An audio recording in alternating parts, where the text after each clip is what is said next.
Halo, perkenalkan nama saya Sofi Surya Kalisa dari Prodi Pendidikan Sosiologi, Fakultas Ilmu Sosial dan Hukum, Universitas Negeri Jakarta, dengan nomor NIM 14056-24057. Nah, di sini saya akan memaparkan analisa saya mengenai CSR yang dilakukan oleh Gojek.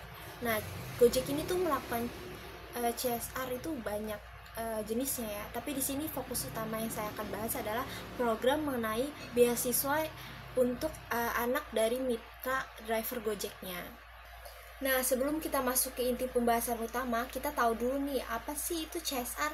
CSR atau Corporate Social Responsibility merupakan sebuah organisasi perusahaan yang memiliki tanggung jawab dan kewajiban untuk menyisihkan minimal 1% dari profitnya untuk kepentingan bersama.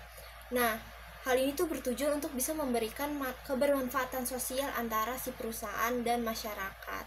Bentuk dari CSR ini juga beragam. Ada yang sifatnya berkelanjutan seperti pembangunan sekolah untuk masyarakat menengah ke bawah, atau juga yang sifatnya terputus seperti bantuan sosial.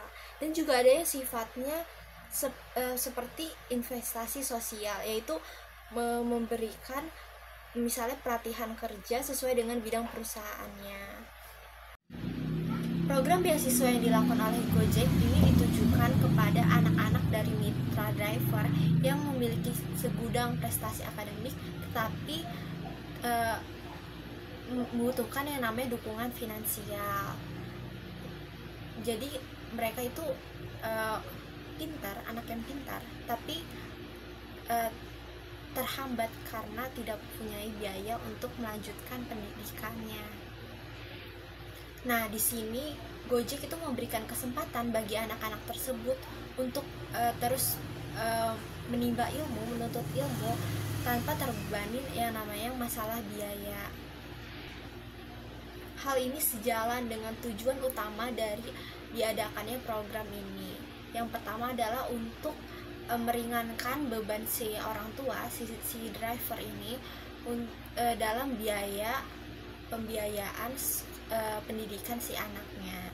Dan yang kedua adalah untuk memotivasi si anak agar lebih giat lagi belajarnya tanpa memikirkan masalah keuangan untuk pendidikannya. Kalau dilihat dari kacamata sosiologi ini, kita bisa melihat bahwa program ini tuh memiliki potensi yang besar untuk mendorong yang namanya mobilitas sosial. Nah, anak-anak dari ekonomi menengah ke bawah itu jadi bisa punya kesempatan untuk naik kelas sosial yang lebih tinggi karena adanya pendidikan. Hal ini sejalan dengan teori-teori seperti teori stratifikasi sosial dan teori mobilitas vertikal, yang dimana pendidikan itu sering menjadi salah satu faktor untuk naik ke kelas sosial yang lebih tinggi. Lalu mengapa sih program ini menjadi penting? Alasan kenapa program ini menjadi penting adalah karena mayoritas mitra driver Gojek kan berasal dari latar belakang kalangan menengah ke bawah, yang dimana untuk untuk mendapatkan pendidikan itu sangat sulit karena pendidikan itu kan membutuhkan biaya yang sangat besar. Jadi dalam banyak kasus itu anak-anak dari mereka itu tuh harus putus sekolah, harus berhenti sekolah, harus sekolah bisa sampai misalnya sampai tingkat SMA doang. Untuk mencapai ke tingkat yang lebih tinggi kayak tingkat perguruan tinggi itu mereka nggak bisa karena terhalang biaya yang mahal.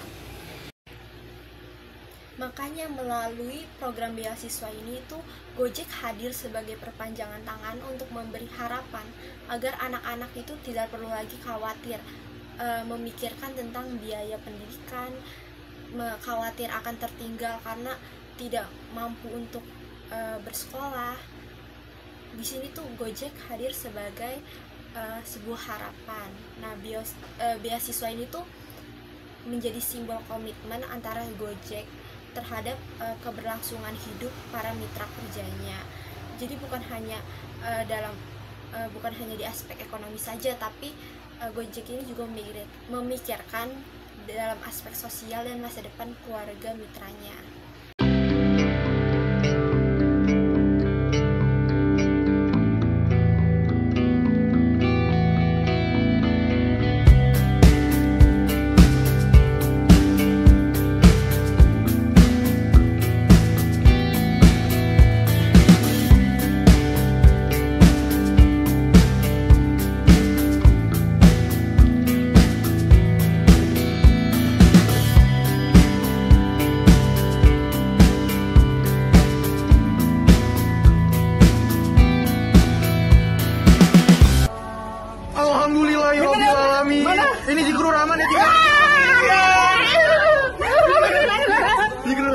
tiga yang diterusin. Alhamdulillah.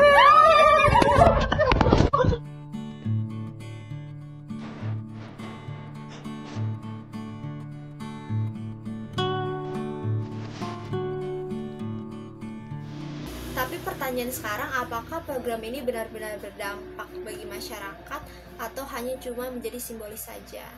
Nah, dari segi manfaatnya ini sudah dirasakan oleh banyak mitra driver. Banyak mitra driver yang bilang tuh kalau program ini tuh sangat membantu mereka, karena dengan adanya program ini tuh mereka jadi diringankan bebannya dalam hal biaya pendidikan anak. Dari sisi anaknya itu juga menimbulkan reaksi yang positif karena anak tersebut menjadi lebih termotivasi untuk giat belajar. Tapi untuk menanggapi program ini kita juga harus kritis ya teman-teman, karena ada beberapa isu yang sering muncul, misalnya soal distribusi program.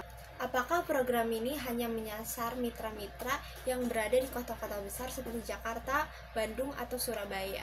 Bagaimana dengan mitra yang berada di daerah timur Indonesia atau wilayah terpencil? Ini tuh penting banget karena dalam praktik CSR yang ideal itu distribusi juga harus merata dan inklusif. Lalu juga soal transparansi seleksi. Siapa aja yang berhak untuk dapat beasiswa ini? Apakah proses seleksinya juga jelas dan terbuka untuk semua mitra? Kalau ternyata beasiswanya yang dapat beasiswanya hanya itu aja itu dan gak semua orang punya akses yang sama, ini akan menjadi masalah ketimpangan baru di antara sesama driver. Belum lagi soal jumlah penerima beasiswa. Kalau misalnya dari ribuan mitra yang ada, cuman yang dapat beasiswa hanya puluhan atau ratusan orang, ini tuh efeknya akan masih sangat terbatas. Ini yang sering menjadi catatan penting dalam evaluasi CSR. Apakah skalanya itu udah cukup luas untuk disebut sebagai program yang berdampak?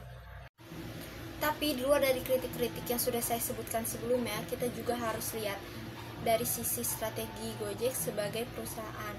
Program beasiswa yang dilakukan oleh Gojek ini merupakan salah satu contoh program CSR yang strategis.